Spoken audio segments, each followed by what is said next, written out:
Bonjour à tous et à toutes, j'espère que vous allez bien. Moi, comme d'habitude, je vais super bien. Bienvenue sur la plateforme de votre rendez-vous hebdomadaire Ndambactu, cette émission web qui traite et vous informe de l'actualité du football camerounais. On se retrouve aujourd'hui pour parler des matchs de la 7e journée du championnat MTN Elite One. Et comme d'habitude, nous débutons cette édition avec la rubrique Boy le Nyama. Et comme vous le savez, chaque mois, un nouveau maillot est mis en jeu. Et ce mois-ci, c'est un maillot de Bamboutos de Bouddha qui est à gagner. Salut, je suis Maxime Chinda, milieu de terrain de Bamboutos de Bouddha.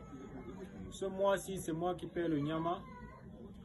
Je vous demande de vous abonner massivement sur la page Ndambactu qui permet la visite aux joueurs du championnat local. Si vous souhaitez être l'heureux gagnant de ce maillot, c'est très simple. Il vous suffit de vous abonner à nos différentes plateformes Facebook et YouTube Ndambactu. Il vous suffit de liker, de commenter et de partager les vidéos qui sont postées en disant « Je veux remporter le maillot ». Et enfin, il vous suffit d'activer votre cloche de notification pour être informé lorsque nous mettons une nouvelle vidéo en ligne. Nous débutons cette 7e journée d'Elite One par un duel de titans opposant le champion en titre Coton Sport de Garoua à l'équipe mythique du Canon sportif de Yaoundé sur la pelouse du stade Roum des Adja de Garoua. Le match s'est soldé par un sulfureux score de 4-0 en faveur des canonniers. Après un score vierge à la première période, les supporters du Canon ont pu jubiler pour la première fois dans cette confrontation à la 47e minute de jeu grâce à un but de Henri Tiqueux, une jeune pépite présélectionnée avec les Lions indomptables du Cameroun pour leur confrontation contre la Jamaïque en guise de match préparatif pour la Coupe du Monde au Qatar 2022 ce 9 novembre au stade Amadou Ahidjo. Le second but survient à la 61e minute de jeu grâce à Emmanuel Marop et la récidive d'Henri Tiqueux à la 68e minute de jeu. Enfin, le doublé de Marop à la 89e minute pour clore la rencontre, permettant ainsi au Canon sportif de conserver la deuxième place et au Coton de reculer d'un rang. Stade Renard de Melon, quant à lui, est sorti victorieux de sa rencontre face au vice-champion Edingsport de la Léquier par un score de 3-0 grâce à un triplé de Ami Renzo Azon à la 33e, à la 55e et à la 88e minute de jeu. Notons que le finaliste de l'an passé est sur sa deuxième défaite d'affilée après sa dernière victoire à la 4e journée face à Aigle Royal de la Menoie. Après le mouvement d'humeur de ses supporters vis-à-vis du coach suite à la défaite lors de la dernière journée, Aigle Royal de la Menoie croisait le fer contre Renaissance de Ngoumou au stade de Bamendi. L'oiseau de la Menoie est venu à bout de Renaissance sur un score de 2-0. Des buts inscrits sur un penalty à la 26e minute de jeu par Anissé Lène et l'écart sera creusé à la 64e minute de jeu lorsque Sanda Oumarou est à la conclusion d'une belle action collective. L'Aigle de la Menoie répare ainsi avec les 3 points de la journée et sort la tête de l'eau après 2 défaites consécutives. Les Abakwa Boys de PWD de Babena, quant à eux, n'ont pas pu confirmer leur nouvelle dynamique devant Diko FC en concédant un but dès la 25e minute de jeu. Malgré les nombreuses tentatives, ils n'ont pas pu revenir au score. Ils s'inclinent donc 1-0 face à Diko qui remporte sa première victoire cette saison mais reste néanmoins dernier de la poule. La 5e rencontre de cette 7e journée opposait au stade militaire de Ngwaikele, UMS de Loum à la Colombe sportive du Sud. Malgré les nombreuses occasions de part et d'autre, c'est sur un score aride que les deux équipes ont regagné les vestiaires pour la pause. L'entame de la deuxième période est plus engagée, ce qui conduit à une sanction pour UMS de Loum qui voit son effectif réduit à 10. Malgré cela, l'Union des mouvements socialistes a usé d'esprit d'équipe et de dynamisme afin de clouer la Colombe en inscrivant l'unique but de la partie, un but inscrit sur coup franc par Nguema Lebertin.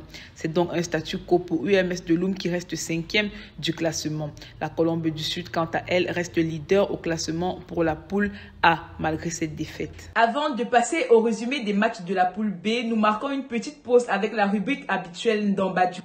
Aujourd'hui, nous vous emmenons du côté du quartier Etouameki. Si vous aussi vous souhaitez voir vos vidéos diffusées sur nos différentes plateformes, n'hésitez surtout pas à les envoyer sur notre messagerie Facebook Ndambactu.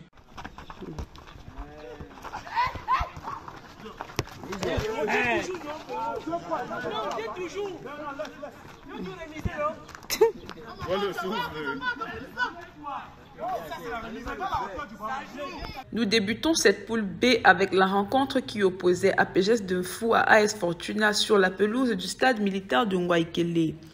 AS Fortuna va ouvrir le score à la 27e minute de jeu grâce à Massi avant de se faire rattraper 3 minutes plus tard par Ndifon.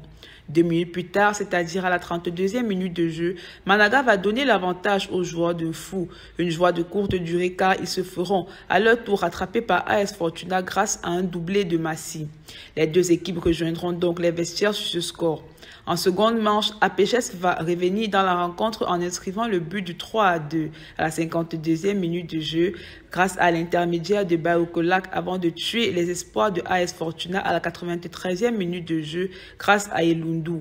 Le match se termine donc sur un score final de 4-2 en faveur de APGS qui décroche sa première victoire de la saison au détriment de AS Fortuna qui chute à la dernière place du classement.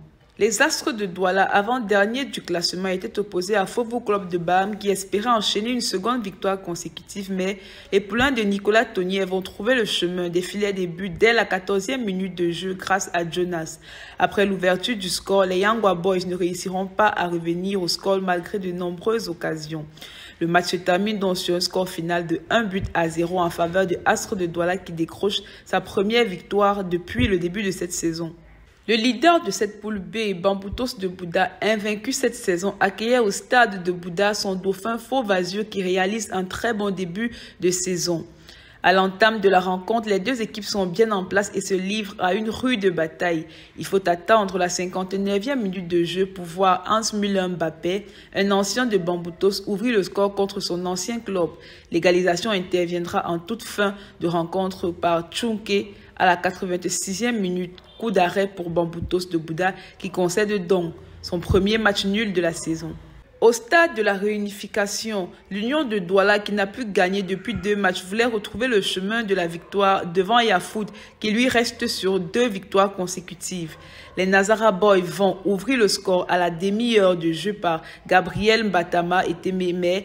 Ils se feront rejoindre juste avant la pause par Seydou à la 41e minute de jeu. En seconde période, les poulains de Max Makongo Makole vont prendre l'avantage à la 67e minute de jeu par Sek qui inscrit le deuxième but de la rencontre pour Yafoot, qui pensera tenir la victoire, mais ils vont se faire surprendre à la 86e minute de jeu par l'attaquant de l'Union, Ian Job, qui inscrit son tout premier but de sa carrière en Elite One. La Gazelle Fa, qui reste sur un nul et une défaite, voulait également retrouver le goût de la victoire au stade Roum des Adja de Garoua devant Yon Sport Academy qui connaît un début de saison compliqué. Les deux équipes n'arrivent pas à trouver la faille en première période et vont rejoindre les vestiaires sur un score nul et vierge. Au retour des vestiaires, les académiciens vont trouver le chemin des buts dès la 47e minute de jeu par Angel Fang avant de se faire rattraper à la 50e minute de jeu par Sali ou Maro. Adi Mustafa va récompenser les espoirs de la Gazelle en marquant le but de la victoire à la 86e minute de jeu. Ils repartent donc avec les 3 points de la rencontre et gardent la 3e place du classement au détriment de Yossa qui occupe l'avant-dernière place de cette poule B. C'est la fin de cette 7e édition de votre rendez-vous hebdomadaire d'Ambactu et j'espère que vous avez aimé. On se retrouve très bientôt pour un 8e numéro, mais en attendant, abonnez-vous à nos différentes plateformes Facebook et YouTube d'Ambactu. Likez, partagez et commentez nos différents contenus et surtout, activez votre cloche de notification pour être informé lorsque nous mettons une nouvelle information en ligne.